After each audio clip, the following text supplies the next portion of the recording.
दोस्तों नमस्कार। आशा है शिक्षा विचार की फैमिली अच्छी होगी और सभी लोग अच्छे से अध्ययन कर रहे होंगे। दोस्तों कुछ हम पिछली क्लासों की अगर रिव्यू करें भारतीय शिक्षा से संदर्भित, तो पिछली क्लास में हम लोगों ने चर्चा की थी विश्वविद्यालय शिक्षा आयोग 1948-49 की। इस आयोग के गठन के बाद एक तबका में थोड़ा सा विरोध का लहर शुरू हुई थी कि सरकार ने ये क्या किया है कि हमको नीचे से ऊपर की तरफ जाना चाहिए था, लेकिन हमने सबसे पहले क्या है ऊपर की शिक्षा की बात की है। हमको पहले प्राइमरी की शिक्षा की बात करनी थी, फिर उसके बाद माध्यमिक शिक्षा की बात करनी थी, फिर उसके बाद हमें उच्च शिक्षा पर आना था। लेकिन क्या हुआ, ये सब बातें चल रही थी, तो ऐसी स्थिति में ही सरकार ने माध्यमिक शिक्षा आयोग के गठन की बात की। तो आज हम लोग चर्चा करेंगे माध्यमिक शिक्षा आयोग 1952-53।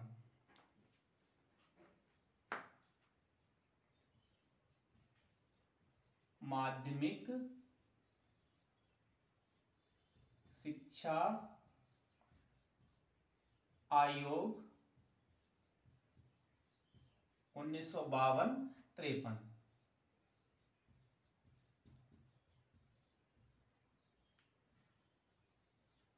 अब सबसे पहले इसको देख लें कि इस आयोग के गठन की आवश्यकता क्यों पड़ी।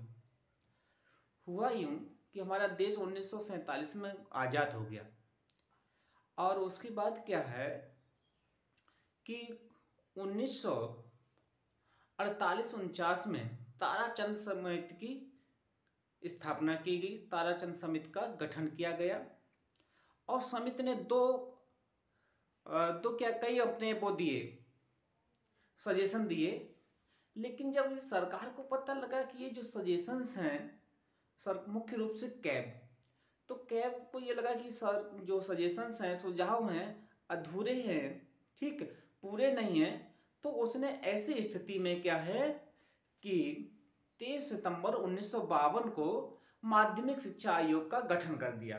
ठीक है, तो इसमें हम देख लेते हैं क्या क्या है, बात करते हैं।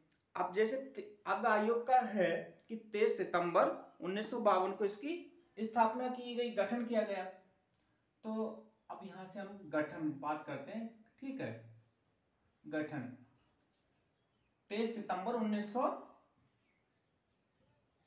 23 सितंबर 1952 को गठन किया गया। ये डेट याद रखनी है, यहां से प्रश्न पूछ लिया जाता है कि गठन कब किया गया था। तो 23 सितंबर 1952 को गठन किया गया। फिर उसके बाद इस आयोग ने बहुत ही जल्दी अपनी रिपोर्ट दे दी, 1 वर्ष के अंदर ही। ठीक है, तो प्रतिवेदन कब सबमिट किया आयोग ने? प्रतिवेदन तो ये है 28 अगस्त। ठीक है, 28 अगस्त 1953 को आयोग ने अपना प्रतिवेदन दे दिया।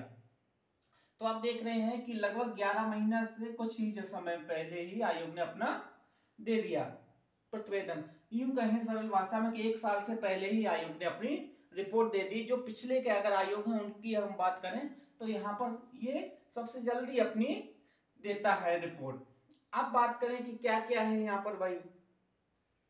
दूसरा एक और चीज यहाँ पे बनता है प्रश्न कि प्रस्ताव किसने दिया था। ठीक है, इसका प्रपोजल किसने दिया था माध्यमिक शिक्षा आयोग का?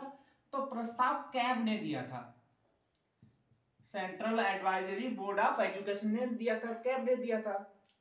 अब एक और यहां से प्रश्न ये बनता है कि भाई इसमें कितने सदस्य थे, कितने अध्यक्ष थे। ठीक है, तो सबसे पहले इसकी बात कर लें अध्यक्ष की। तो जो अध्यक्ष हैं इसके वो अध्यक्ष हैं लक्ष्मण स्वामी मुदालियर। ठीक है, तो उन्हीं के नाम पर इसको मुदालियर आयोग भी कहा जाता है। अब इसके जो अन्य सदस्य थे उन सदस्यों में जैसे श्री माली थे, के.जी. सहदेन थे, ठीक है, हंसा मेहता थी और हंसा मेहता के साथ साथ के.आर. विलियम्स थे। ठीक है, और जॉन क्राइस्ट इसके सदस्य थे। तो 5 सदस्य प्लस एक अध्यक्ष था। ठीक, अगर इसकी संरचना में देखें सदस्यों में तो अध्यक्ष एक था, अध्यक्ष एक, सदस्य, ठीक है, 5, कुल मिलाकर 6 थे, 6 लोग थे इसमें। अब इन सब लोगों ने मिलकर एक और ये प्रश्न पूछा जाता है कि जो रिपोर्ट है वो कितने पेजों में दी थी। तो जो रिपोर्ट के टोटल पेज थे वो थे 244 पेज, ठीक है, और 14 प्रकरण थे, ठीक, टॉपिक थे आपके, टॉपिक थे वो 14 थे, 14 टॉपिक थे। तो यहां से इतने प्रश्न आपको बनते हैं इसके टाइटल पर ही और उनके जो अध्यक्ष हैं उन पर, ठीक है। माध्यमिक शिक्षा आयोग का गठन कब किया गया था? तो 1952-53 में किया गया था, सॉरी समय, ठीक है, तो समय है 23 सितंबर 1952 को इसका गठन किया गया था। रिपोर्ट कब इसने सबमिट की? तो 28 अगस्त 1953 को आयोग ने अपनी रिपोर्ट सबमिट कर दी थी। कितने पेजों की थी?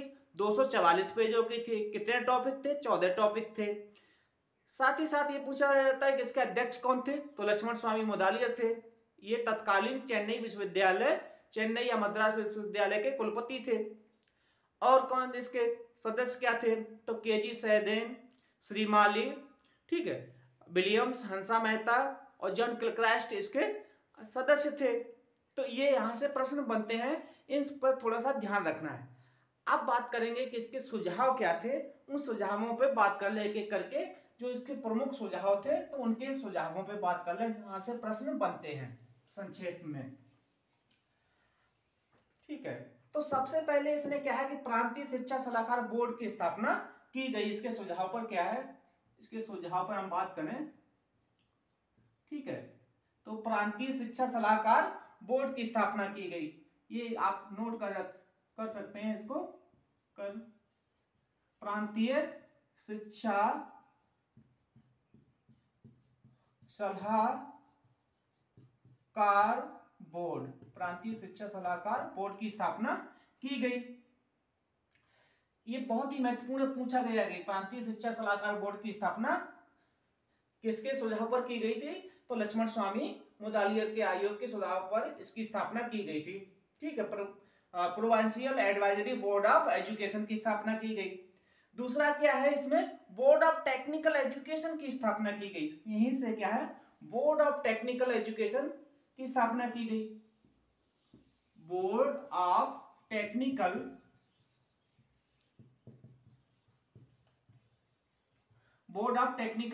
एजुकेशन की स्थापना की गई। तो ये दो हैं, यहां से प्रश्न पूछा जाता है कि प्रांतीय शिक्षा सलाहकार बोर्ड की स्थापना, ठीक है, प्रोविंशियल एजुकेशन एडवाइजरी बोर्ड की स्थापना और बोर्ड ऑफ टेक्निकल एजुकेशन की स्थापना। तो ये दो चीजें यहां से आपको याद रखनी है।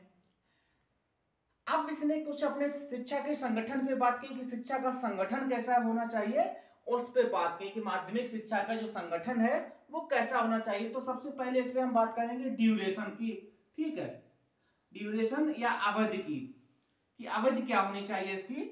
तो इसने कहा कि माध्यमिक शिक्षा की जो अवधि है वो 7 वर्ष की होनी चाहिए, 7 ईयर की होनी चाहिए। ड्यूरेशन 7 ईयर की होनी चाहिए, 7 वर्ष की होनी चाहिए। और वो कहां से कहां होनी चाहिए? उन्होंने कहा कि ये 11 से 17 वर्ष, ठीक है, होनी चाहिए। फिर आगे क्या है कि इसने 2 भागों में बांट दिया, 7 वर्ष को भी 2 भागों में बांट दिया कि भाई कैसे कैसे। तो इसने ये कहा, आयोग ने कहा कि 3 वर्ष की जो है वो आपकी सीनियर एजुकेशन होनी चाहिए, ठीक है, सीनियर बेसिक, और 4 वर्ष का आपका उच्च माध्यमिक हो जाना चाहिए, ठीक है।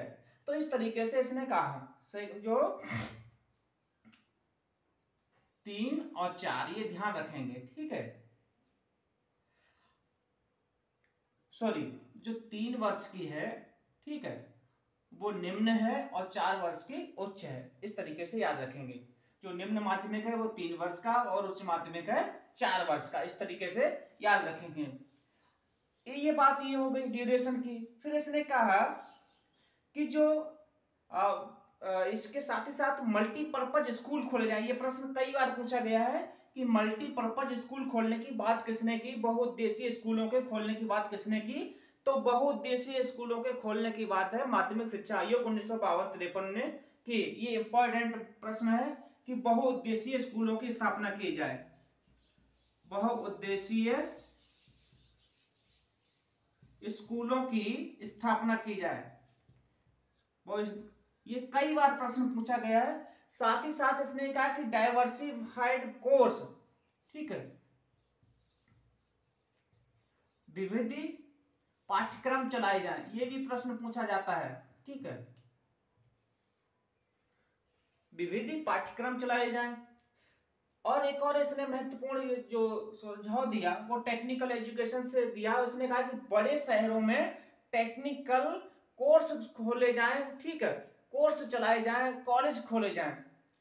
साथ ही साथ इसने ये कहा कि जो विकलांग शिक्षा है, ठीक, हैंडीकैप्ड एजुकेशन है, उसके लिए विशिष्ट स्कूल खोले जाएं, ये भी बात है।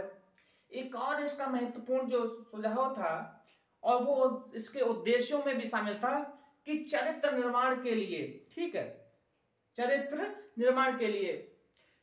साथ ही साथ इसने कुछ व्यावसायिक शिक्षा से संबंधित अपने सुझाव दिए, ठीक है, जिसको हम गाइडेंस एंड काउंसलिंग के अंतर्गत रख सकते हैं, क्योंकि उस समय क्या है, माध्यमिक शिक्षा के बाद कोई किसी भी पाठ्यक्रम ऐसा नहीं था जो हमें व्यवसाय में दे। तो इसने कहा कि भाई हम गाइडेंस एंड काउंसलिंग में व्यावसायिक शिक्षा के लिए क्या है, career master and guidance officer की नियुक्ति करें।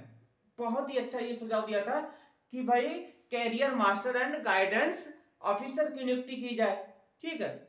और इसने कहा कि भाई जो फेल स्टूडेंट हो जाते हैं, ठीक है, उनके लिए क्या है, जो कंपार्टमेंट एग्जाम की व्यवस्था की जाए। ये बहुत ही अच्छा सुझाव था, कंपार्टमेंट एग्जाम की, कंपार्टमेंट एग्जाम कराए जाएं, ठीक है। जो फेल हो जाते हैं छात्र उनके लिए कंपार्टमेंट एग्जाम कराए जाएं। तो ये था। साथ ही साथ अब इसके कुछ प्रभाव देख लें कि प्रभाव क्या है, उन प्रभावों की बात करें कि भाई प्रभाव क्या हुए इस आयोग से, ठीक है, जो इफेक्ट आए सामने, उन इफेक्टों को देखें। इफेक्टों में क्या है यार, प्रभाव में क्या हुआ कि all India advisory board of secondary education का गठन हुआ, ठीक है, all India advisory board of secondary education का गठन हुआ, ठीक है, इसका ये प्रभाव आ गया। दूसरा क्या हुआ कि मल्टीपर्पज स्कूल खोले गए, जो सुझाव दिया था उसका इंप्लीमेंट हो गया कि मल्टीपर्पज स्कूल खोले गए। अब यहां से एक प्रश्न ये बनता है कि मल्टीपर्पज स्कूल खोलने का सुझाव सबसे पहले किसने दिया था? तो मल्टीपर्पज स्कूल खोलने का जो सुझाव है वो सबसे पहले ताराचंद कमेटी 1948-49 ने दिया गया, ठीक है, दिया गया था। लेकिन किसके सुझाव के आधार पर इनको ओपन किया गया, खोला गया?